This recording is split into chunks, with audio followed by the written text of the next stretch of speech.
Hello fellow Java developers, welcome back to our starter course on Apache Camel. In this video we will learn how to work with SOAP in Apache Camel by creating a SOAP server in our Camel application. We will use both WSDL-first and Java-first approaches, so by the end of this video you will have an extensive knowledge on how to create a SOAP server in Apache Camel. Let's begin. For this video I've already created a new Camel project, so we will take a look at it.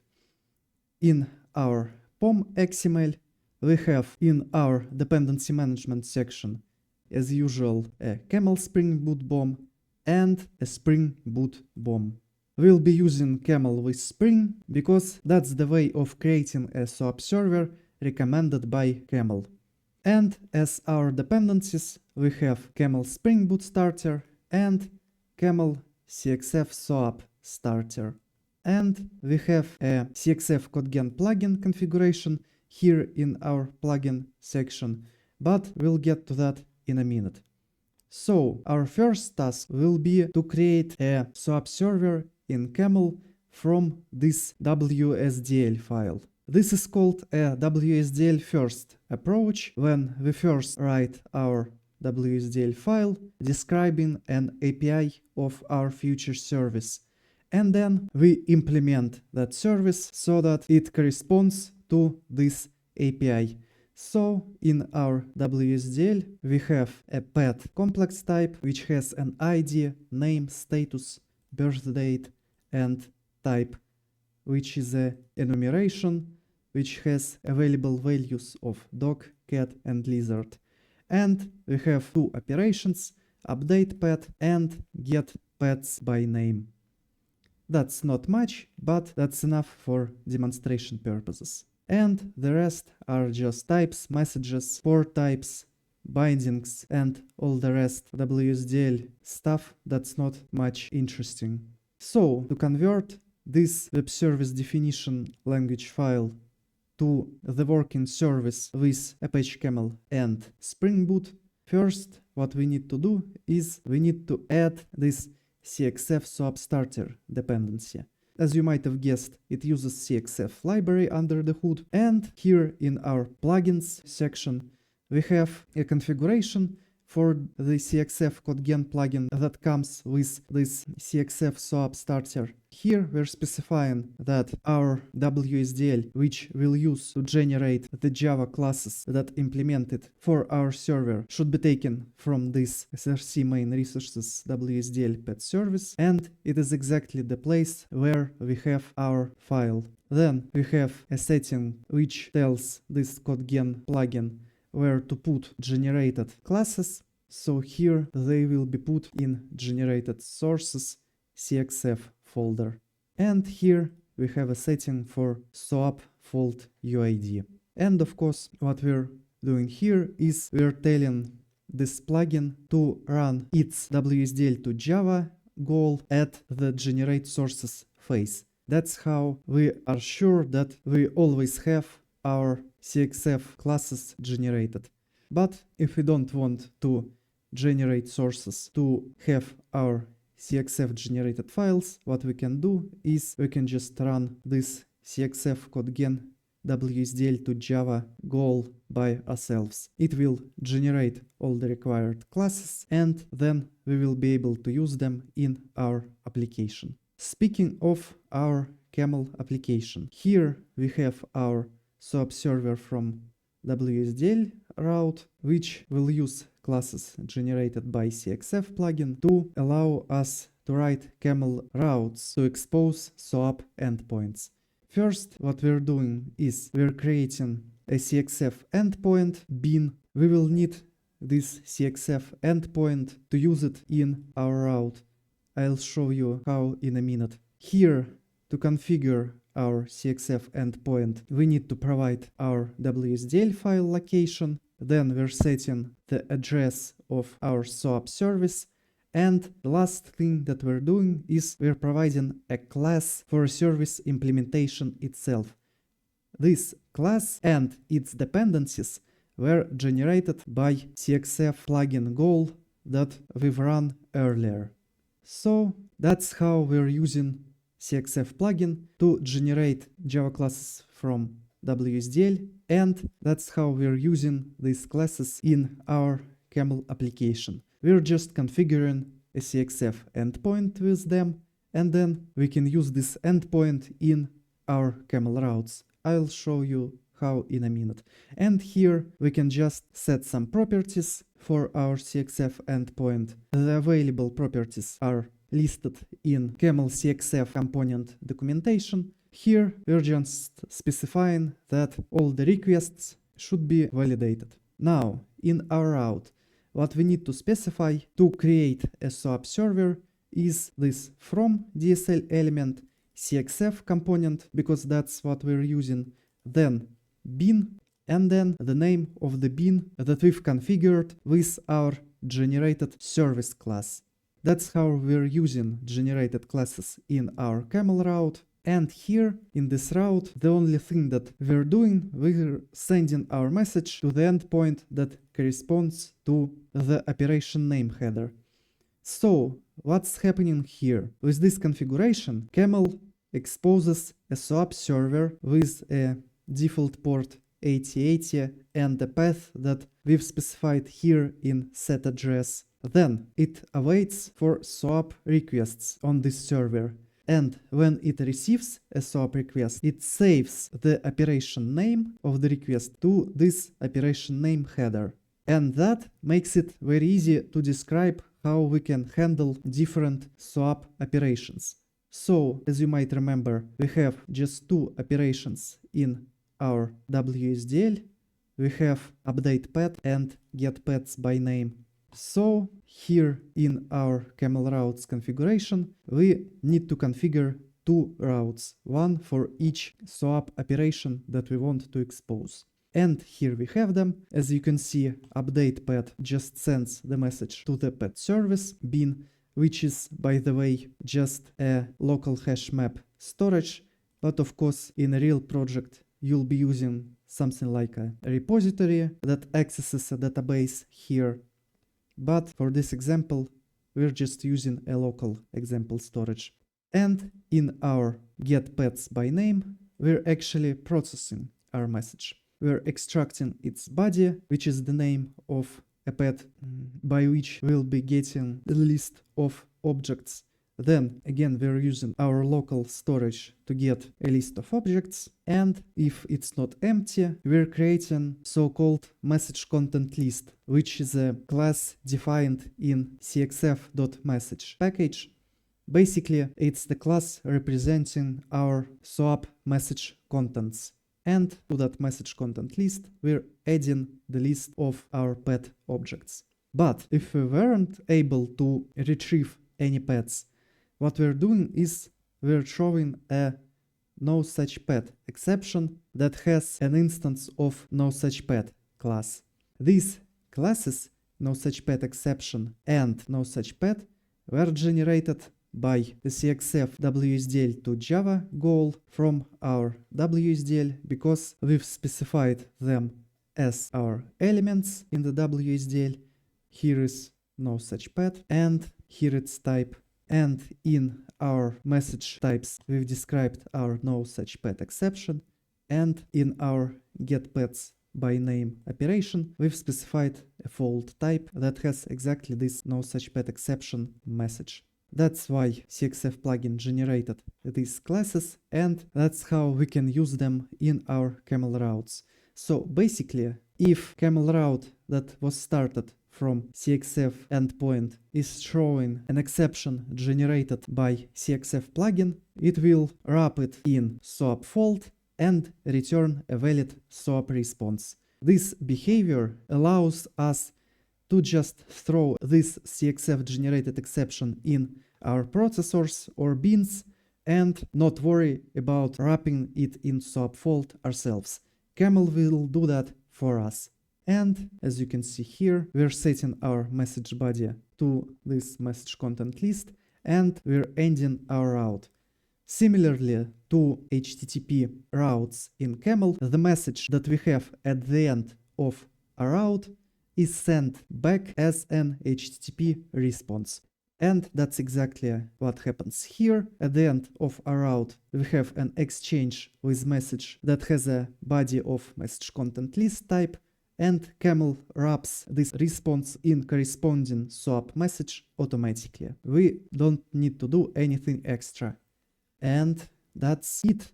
We've configured our SOAP server from WSDL file. Now let's try to run it and use SoapUI program to test our application. And when we have our application running, we can create a new SOAP project in SoapUI. Let's call it WSDL to Java. And here we're specifying a path to our WSDL file in our file system. So let's create a project, and right away we can send request. For example, if we send getPets by name request with this name, we will get a no such pet SOAP fault, which again was configured by Camel automatically. And if we go to our update pet request, we can configure our pet data. Let's provide some values into our request, and by specifying the date and type, we can create a pet, and we just get an OK response because that's what we've specified in our WSDL. And let's create another with another ID. And now if we return to our getPetsByName method and provide the name of the pets that we've created, here we are receiving our getPetsByName response, again as it was specified in our WSDL file. And here in the logs of our application, we can see that when we've queried our application for a pet with non-existing name, we've got this pet not found fault that was caused by no such pet exception that we've thrown here in our process step. Let's stop our application for now and sum things up. So to create a SOAP server in Camel with the help of Spring Boot, first what we need to do is we need to add the Camel CXF SOAP starter dependency and configure a CXF CodeGen plugin. We need to tell it where our WSDL file located and where should it put generated Java classes. Then we're running our WSDL to Java goal, and with that we have our Java classes generated from the WSDL file, including the service class that we're using in our CXF endpoint configuration here, along with specifying a path to WSDL file and URI starting path and some options for the CXF endpoint. Then in our Camel route, we're using from DSL element and specifying the name of the bin of the type CXF endpoint that we've created to expose our SOAP server endpoints. Upon receiving a SOAP request, Camel stores the name of the operation that was called in operation name header, and that's how we can use the power of Camel routes to provide data for our SOAP responses. Here we're using 2D DSL element to have one route per SOAP operation that we're exposing. And in the route that handles update operation, we're just updating our object, and in the route that gets the list of pets by their names, we're getting our list of objects and wrapping it in message content list class of cxf.message package before setting it as a body of our message, which is then wrapped in a SOAP response and returned as our server response. And if we haven't found any objects, we can just throw an exception that was again generated by the CXF plugin, and Camel will wrap it in SOAP fault automatically. We don't need to do anything else. The next way of creating a SOAP server with Apache Camel and Spring Boot that we will take a look at is a Java-first approach. This means that we don't have a WSDL file, but we have our model objects, and we will use them to generate a WSDL file and expose a SOAP server. So our main model class is a pet class, same as in the previous example, it has an ID, name, status, type, and birth date. And here we can use Jakarta annotations to provide the constraints for our fields. And the rest of that class is just the usual POJO stuff, getters and setters, equals and hash code, and toString. So basically nothing fancy here.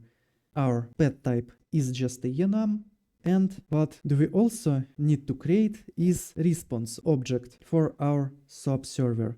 So this will be an object for getPets response. And lastly, here we have our noSuchPet exception that is annotated with webfold annotation from Jakarta package. We need these classes to configure our SOAP service ourselves. Here it is, and it uses all the classes that we've defined in our model package. Here we have our pet class as an input type. Here we have our response and our methods throw an exception. And here we have our implementation that's marked with a service Spring annotation, and that's why it will be discovered and configured as a bean. Here we again have a local hash map, but in a real application we would have used something like a repository that accesses a database here. So with our POJO and this service configured, what we can do is we can configure a CXF endpoint in a way that is similar to how we've configured it before. The only difference is that this time we're not providing a WSDL because we don't have it. It will be generated by CXF automatically from our POJO and service classes. And instead of providing a service class that was generated by CXF plugin, this time we're providing a service class that we've created ourselves. And notice that here we're providing an interface and not the implementation class, basically similarly to how we did with CXF generated classes. We've provided an interface instead of the implementation class. And with that we have our CXF endpoint configured, and we can use it in our route. And here the nice thing is that as WSDL is generated from our pet service class, it has exactly the same operation names as the names of the methods of our interface. This means that we don't need to provide a separate route for each of the operations. We can just use bean, that is the implementation of our service interface. Here, as you can see, it is named pet service from Java, and in our route we're calling methods of that bean. And as a method parameter, we can just specify the operation name that Camel saves in the operation name header. And that's it. That's all configuration we need to configure our SOAP server from Java object in the case we don't have a WSDL file. What will happen here is Camel will start a SOAP server, then each received request will be sent to the corresponding method of our pet service implementation. And here, again, if we don't have the data available, we can throw an exception that we've created, and this exception, as well as our regular responses, will be wrapped in SOAP fold or SOAP response automatically. We don't need to do it ourselves. Let's run our application and test it from SoapUI. And here in our SoapUI, let's create a new project. It will be called Java to WSDL. And as we don't have our WSDL file in SoapUI, we can just provide the URL, because of course our SOAP server exposes this WSDL endpoint. And as you can see, we have our client configured. Let's just omit optional fields and create some pets to test our application. And here we will specify its type. Then we can create our pet, and we're receiving a response 200. And let's actually create a pet with different type and name, and as you can see again, we've received a response 200. Now let's, for example, test getting all our pets, and as you can see, here they are. And lastly, let's try to get a swap fault. For example, we can send a get pet request with non-existing ID, and here, as you can see, we've received our no such pet exception that we've configured in our service interface. So our SOAP server works as intended. And here in the logs of our application, we can see a place where we're throwing a no such pet exception in our service implementation. Same as with WSDL to Java approach, Camel wraps this exception in a SOAP fault automatically. Let's stop our application and sum things up. So, to create a SOAP server with a Spring Boot and Camel, in the case we don't have a WSDL defined, we again need to add the Camel CXF SOAP starter dependency, but this time we don't need to configure any CodeGen plugins because we don't have a WSDL to generate Java classes from. Then we need to define our POJO and service interface that uses these POJOs as return types, exceptions, etc. And then we need to create a bin that implements our service so that we can specify it in a route later. Then, same as with WSDL to Java approach, we need to configure a CXF endpoint, and in that endpoint we need to set service class to the service interface that we've created. And the rest configurations properties are as usual, and in our Camel route we'll use this CXF endpoint. As you can see, we use the name of the CXF endpoint bin here in our from DSL element, and then Camel will start a SOAP server, and each received request will have this operation name header to which Camel will write an operation name that was called. Because we're creating our SOAP server from the interface that we've defined ourselves, our SOAP server has the same operation names as the names of the methods in our service. That's why we can just reference the implementation bin. Here, as you can see, we're creating pet service from Java bin, and here we're referencing it in a route. And as a method, we can just specify a value from the operation name header. And that's it. Camel will wrap responses in SOAP response and exceptions in SOAP faults automatically. We don't need to configure anything else. And with that, here's the end of our video on creating a SOAP server with Apache Camel and Spring Boot. Thanks for joining, be sure to like, subscribe and hit that bell icon. And if you have any comments or questions, leave them down below. I will answer to all of those. See you in the next video. Until then, happy coding!